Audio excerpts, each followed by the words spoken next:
সরকার তো একটা সমঝোতায় তো এসেছেন, যেটার কারণে ৩৭ থেকে এটা ২০-এ এটা নামিয়ে নিয়ে আসা হয়েছে।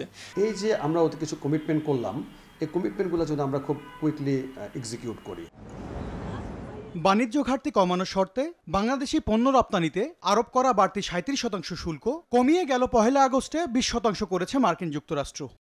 এরই মধ্যে মার্কিন কোম্পানি বোয়িং থেকে ২৫টি বিমান কেনার আগ্রহ দেখিয়েছে ঢাকা। যুক্তরাষ্ট্র থেকে এলএনজি, গম, সয়াবিন ও তুলা আমদানির বাড়ানোর লক্ষ্যও ঠিক করেছে বাংলাদেশ। তবে আমদানি বাড়াতে দৃশ্যমান পদক্ষেপ নিতে বিলম্ব হলে বেঁকে বসতে পারে ট্রাম্প প্রশাসন, চাপ বাড়াতে পারে রপ্তানিকারকদের ওপর, এমন আশঙ্কা করছেন উদ্যোক্তারা। ইউএসকে বোঝা ভেরি টাফ। আমরা যদি কোনো দেরি করে ফেলি তখন হয়তো বা আমাদের পিছু উঠে পড়ে লাগবে না, 20% না, এটাকে আরও একটু বেশি করে করতে হবে। এই জন্য আমরা সরকারের কাছে বলছি, আমরাও কাজ করে যাচ্ছি, যে কমিটমেন্টগুলো করেছি এগুলো যেন আমরা খুব তাড়াতাড়ি বাস্তবায়ন করতে পারি।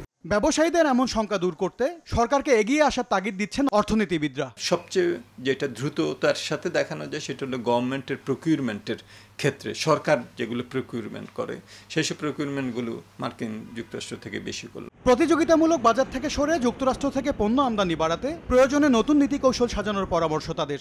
ব্যক্তিখাত যেটা আমদানি করবে সেখানে তার যদি লস দিয়ে আমদানি করতে তাহলে সে উৎসাহিত হবে না। ব্যক্তিখাতেরটাকে যদি প্রণোদিত করতে চায়, ট্রেড ডাইভারশন করে অন্য দেশ থেকে না কিনে মার্কিন যুক্তরাষ্ট্র থেকে কেনার জন্য প্রণোদিত করা, তাহলে সেটা করতে গেলে ব্যক্তিখাতকেও কিছুটা সুযোগ সুবিধা সেখানে দিতে হবে।